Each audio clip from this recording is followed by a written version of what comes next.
കവികളില്ല, വർണ്ണിക്കാത്ത നാവുകളില്ല, വർണ്ണിച്ചാലും വർണ്ണിച്ചാലും മതിവരില്ല.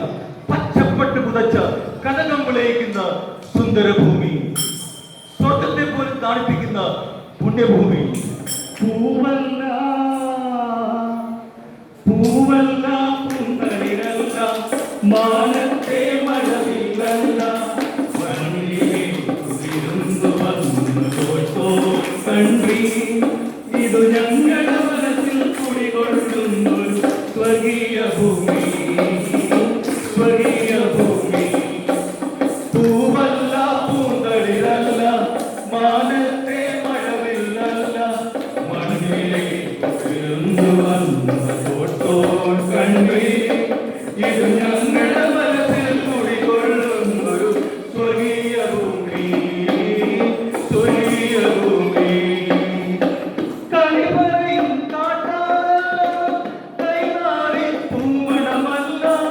എന്റെ കണ്ണിൽ ദർശനമേകിയ മായ ഇത് പ്രേമദൗത്യം താണിറങ്ങിയ സങ്കൽപ്പതീരം, സങ്കൽപ്പതീരം. ആ ധ്യാനം എങ്ങനെ ഉണ്ടാകുന്നറിയാമോ? ഞാൻ പറയാം.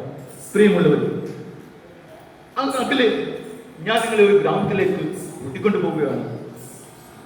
താൻ നോക്കൂ, അവിടെ ഒരു ഗ്രാമം കാണുന്നില്ലേ? ആ കാണുന്നുണ്ട്, കാണുന്നുണ്ട്, കാണുന്നുണ്ട്. അതിപുരാതനമായ ആ ഗ്രാമത്തിന്റെ പേരാണ് കോതന്നം. അവിടെ ഒരു പുഴയും ഒരു ആശ്രമവും കാണുന്നുണ്ടല്ലോ. അവിടെ ദൃഢഗാത്രനായ കാഷായ വേഷം ധരിച്ച കറുത്ത താടിയുള്ള കറുത്ത മാലയിട്ട മർക്കട മുഷ്ടിയുള്ള ഒരാളെ കാണുന്നില്ലേ? അത് ദുർവാസാവാണെന്നാണ് തോന്നുന്നത്. ഞാൻ ഒന്നുകൂടി വിശദീകരിക്കാം. അത് ദുർവാസാവല്ല. കാഷായ വേഷം, ദൃഢഗാത്രം, കറുത്ത താടി, കറുത്ത മാല, അയ്യോ മുഷ്ടിക്കാരൻ. അയ്യോ, നമ്മുടെ വെയ്യത്തിനല്ലേ? കയ്യിൽ കോടാലിയുമായി നടക്കുന്ന ആൾ. അതുകൂടെ മരപ്പെട്ടുകാരൻ ഭാസ്കരനല്ലയോ? അതും മറ്റാരുമല്ല, സാക്ഷാൽ പരശുരാമൻ. കയ്യിൽ കൊഴുവുമായി നടക്കുന്ന ഭഗവാൻ. ക്ഷത്രിയരെ കൊന്നെടുക്കുവാൻ അവതരിച്ച മഹാവിഷ്ണുവിന്റെ 6ാമത്തെ അവതാരം. അദ്ദേഹം കോതന്നത്ത് നിന്ന് തന്റെ മഴുവെടുത്ത് ഒറ്റയേറ് അത് ചെന്ന് വീണതോ ചാട്ടുളി പോലെ കന്യാകുമാരി. ആശാനാണെന്ന് ആ മഴുവെടുത്തരുത്. അങ്ങനെ പണിയൊന്നും ഇല്ലാഞ്ഞിട്ടായിരിക്കും. വീട്ടുകാല വഴക്കമുണ്ടായി കാണും. പ്രിയമുള്ളവരെ, അങ്ങനെ പരശുരാമൻ മഴുവെടുത്തെറിഞ്ഞപ്പോൾ പാവയ്ക്കാരൂപത്തിൽ പൊന്തി വന്ന നാടാണ് കേരളം. ദൈവത്തിന്റെ സ്വന്തം നാട്, ഗോഡ്സ് ഓൺ കൺട്രി, ദൈവത്തെ പറ്റിക്കാനുണ്ടായ നാട്.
പ്രിയമുള്ളവരെ, പണ്ട് പണ്ട് ആ നാട്ടിൽ നീതിമാനായ ഒരു രാജാവുണ്ടായിരുന്നു.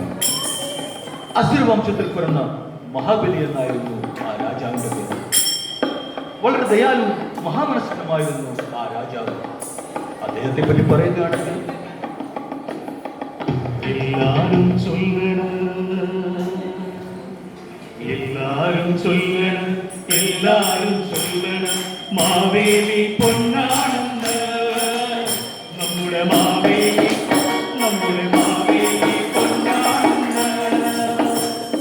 നാട്ടാർക്കും വീട്ടാർക്കും സംഭരണം ചെയ്യുന്ന മാവേലി പൊന്നാനന്ദ നമ്മുടെ മാവേലി പൊന്നാനന്ദ എല്ലാരും മാവേലി പൊന്നാനന്ദ നമ്മുടെ മാവേലി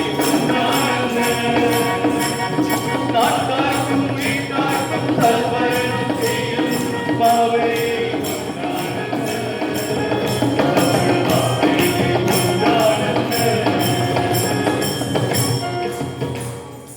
ആ കാലത്ത് ആ നാട്ടിലെങ്ങും ഐശ്വര്യവും സമ്പദ് സമൃദ്ധിയും തുളങ്ങി വന്ന കാലം.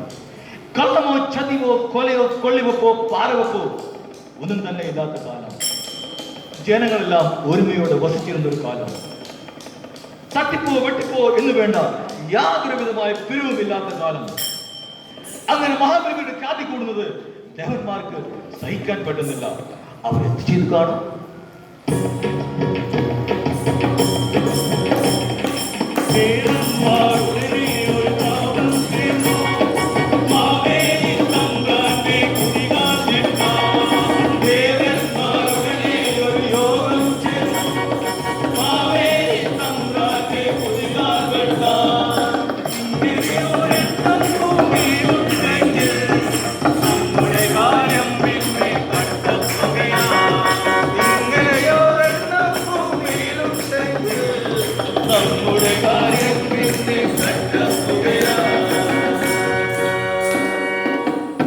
പ്രിയമുള്ളവരെ, അസൂയമൂത്ത ദേവന്മാർ മഹാബലി ചക്രവർത്തി ഒതുക്കാൻ കുതന്ത്രങ്ങൾ ആവിഷ്കരിച്ചു. അവർ ദിവസം കൂടി. ദൈവസഭയോ? അതേത് സഭയാ? ദൈവസഭയല്ല, ദേവസഭ, ദേവന്മാരുടെ സഭ. അവർ ദേവന്മാരുടെ കമ്മിറ്റി കൂടി. അത് നമ്മുടെ പള്ളി കമ്മിറ്റി പോലെയാണോ? അല്ല, കമ്മിറ്റിയിൽ കുതന്ത്രങ്ങൾ രൂപപ്പെട്ടു. അങ്ങനെ മഹാവിഷ്ണുവിന്റെ അവതാരമായ വാമനൻ യാചക രൂപത്തിൽ വേഷപ്രച്ഛന്നനായി മഹാവിഷ്ണുവിന്റെ അവതാരമായ വേഷപ്രച്ഛന്നനായി മഹാബലി ചക്രവർത്തിയുടെ കൊട്ടാരത്തിൽ വന്നു. ദയാലും നീതിമാനുമായ മഹാബലി യാചകന്റെ ആവശ്യമാരാണ്. ആരെവിടെ? ഇദ്ദേഹത്തിന് വേണ്ടത് കൊടുക്കൂ. യാചകൻ ഉണർത്തിച്ചു, തമ്പുരാനെ, എനിക്ക് 3 അടി മണ്ണ് മാത്രം മതി. അങ്ങ് വളരെ നീതിമാനും ദയാലുവുമാണല്ലോ നാട്ടിൽ പറഞ്ഞത്. തനിക്ക് ആവശ്യമുള്ള 3 അടി മണ്ണെടുത്തുകൊള്ളുവാൻ ചക്രവർത്തി അനുവാദം. തൽക്ഷണം വാമനൻ ആകാശം മുട്ടെ വളർന്നു. തന്റെ 1-ാമത്തെ കാൽവെപ്പിൽ ഭൂമി മുഴുവനും 2-ാമത്തെ കാൽവെപ്പിൽ സ്വർഗവും വളർന്നു. ചതി മനസ്സിലാക്കിയപ്പോഴേക്കും സമയം കഴിഞ്ഞു. എവിടെ? 3-ാമത്തെ കാൽവെപ്പ് വെക്കാൻ സ്ഥലം എവിടെ?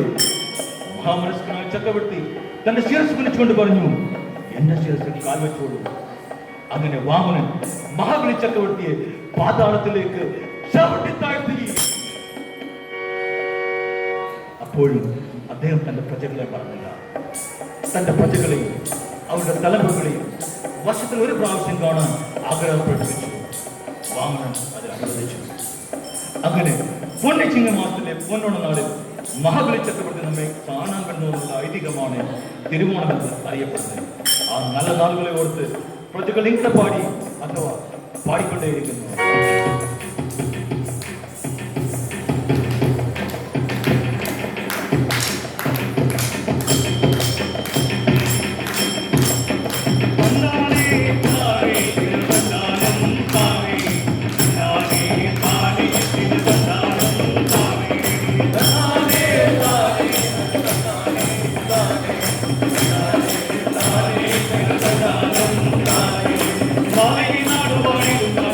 നാട്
എല്ലാവരും ഒന്നുപോലെ ആവതത്തോടെ കത്തിക്കുന്നതാരം പാവക്കുമാർക്ക് മുട്ടിക്കുന്നതാരം തന്നാലേ താനേ തന്നാലും താനേ താനേ താനേ തന്നാലും താനേ.